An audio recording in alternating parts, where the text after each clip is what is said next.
আখের সঙ্গে সাথী ফসল চাষে লাভবান হচ্ছেন প্রান্তিক আখ চাষিরা, এমনটাই মনে করছেন বাংলাদেশ সুগার ক্রপ গবেষণা ইনস্টিটিউট।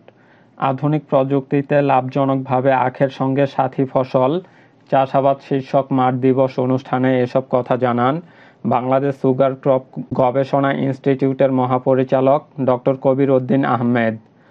ঠাকুরগাঁও সদর উপজেলার চিলারং ইউনিয়নের ডাঙ্গিপাড়ায় এ মাঠ দিবসের আয়োজন করা হয়। আখের সাথে সাথী ফসল হিসেবে ডাল, মশলা ও সবজি জাতীয় ফসল উৎপাদন প্রকল্পের অর্থায়নে অনুষ্ঠিত মাঠ দিবসের আলোচনা সভায় বিএসআরআই ঈশ্বরদী পাবনার মুখ্য বৈজ্ঞানিক কর্মকর্তা ও প্রকল্প পরিচালক ডক্টর মোহাম্মদ আবু তাহের সোহেলের সভাপতিত্বে বক্তব্য দেন ঠাকুরগাঁও সুগার মিলস লিমিটেডের ব্যবস্থাপনা পরিচালক মোহাম্মদ শাহজাহান কবির। বিএসআরআই ঈশ্বরদী পাবনার মুখ্য বৈজ্ঞানিক কর্মকর্তা, প্রজনন বিভাগের প্রধান ডক্টর মোহাম্মদ আনিসুর রহমান সহ প্রকল্পের আওতাধীন আখ চাষিরা।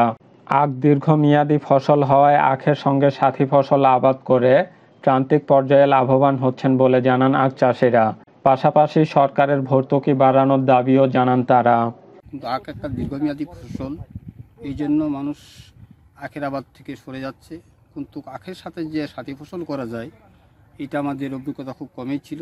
এখন বাংলাদেশ এনআরএসের ওদের প্রযুক্তি অনুযায়ী দেখতে পারলাম যে আখের সাথে পেঁয়াজ, রসুন, আলু এগুলা সাথী ফসল করা যায়, এবং এতে আমি মনে করি যে আমরা চাষিরা খুব লাভবান হব। ফসল হিসাবে আমাদের যে দেখা যাচ্ছে এখানে রসুন, পেঁয়াজ আছে, তারপরে মসুর ডাল, আলু এগুলো করতে হবে, এবং এগুলোতে আরও বেশি ভর্তুকি দিতে হবে, তাহলে আমরা লাভবান হতে পারবো। কারণ আমাদের লেবারের মূল্য বাড়ে গেছে, আখ চাষ করতে অনেক খরচ হচ্ছে।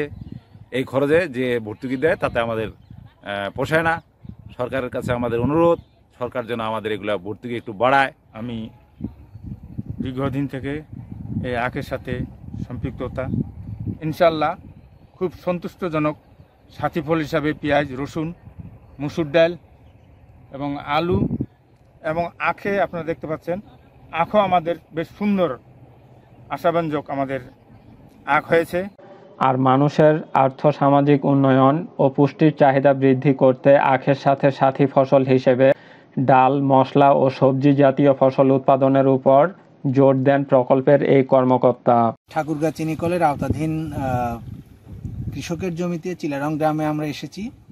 আখের সাথে সাথী ফসল হিসেবে ডাল, মশলা, সবজি জাতীয় ফসল উৎপাদনের যে প্রকল্প আছে, সেই প্রকল্পের একটি মাঠ দিবস আয়োজনের উপলক্ষে, এবং এখানে কৃষকদেরকে ডাল, মশলা, সবজি জাতীয় ফসলের চাষে উদ্বুদ্ধ করার জন্য। কারণ আপনারা জানেন যে আমাদের মশলা জাতীয় ফসল, বিশেষ করে পেঁয়াজ, রসুন, ডাল, এইটা আমাদের অনেক ঘাটতি রয়েছে। আমাদের দেশে চাহিদা রয়েছে প্রায় 26 থেকে 27 লক্ষ টন পেঁয়াজ, এবং আমাদের উৎপাদন হয় প্রায় 25 লক্ষ টন। অন্যদিকে আমাদের রসুনের চাহিদা রয়েছে প্রায় 9 থেকে 10 লক্ষ টন, কিন্তু আমাদের উৎপন্ন হচ্ছে যে 5 থেকে 6 লক্ষ টন। আমাদের মসুরের চাহিদা রয়েছে প্রায় 6 লক্ষ টন, আমাদের উৎপাদন হচ্ছে 1,60,000 থেকে 70,000 টন। কাজে দেখা যাচ্ছে এই ফসলগুলিতে আমাদের প্রচুর ঘাটতি রয়েছে, যার কারণে বৈদেশিক মুদ্রা ব্যয় করে বিদেশ থেকে আমাদেরকে এই ফসলগুলি আমদানি করতে হয় প্রতি বছরই, এবং এই বাজার ব্যবস্থার একটা নানান রকম তোলপাড় শুরু হয়ে যায় মানুষের মাঝে, কারণ ঘাটতি হওয়ার কারণে পণ্যমূল্য দ্রুত বৃদ্ধি পায়। তো কাজেই সরকারের যে উদ্দেশ্য ছিল সেটা হচ্ছে যে আখকে লাভজনক ফসল হিসেবে দাঁড় করানো, এবং পাশাপাশি আমাদের যে অব্যবহৃত জমি আছে সেই জমিগুলিকে ডাল, মশলা, সবজি জাতীয় ফসলে ব্যবহারের মাধ্যমে আমাদের যে উৎপাদনশীলতা সেটাকে বাড়ানো, এবং পাশাপাশি আমাদের বৈদেশিক মুদ্রার উপর চাপ কমানো, এবং আমাদের দেশের উৎপাদনশীলতা বৃদ্ধির মাধ্যমে মানুষের আর্থসামাজিক অবস্থার উন্নয়ন করা, এবং সেই সাথে আমাদের যে পুষ্টি চাহিদা এটাকে পূরণ করা। সেই উদ্দেশ্য নিয়ে গত 3 বছর যাবত এই প্রকল্পটা চলছে। এই বছর এই প্রকল্প শেষ বছর, এবং আমরা ইতিমধ্যেই এর সফলতা অর্জন করতে পেরেছি, এবং কৃষকরা উদ্বুদ্ধ হয়েছেন এই প্রকল্পের মাধ্যমে। আমরা আশা করি ভবিষ্যতে এই ধরনের কর্মসূচি চলমান থাকবে এবং আমাদের দেশের উৎপাদনশীলতা বৃদ্ধিতে সহায়ক ভূমিকা পালন করবে।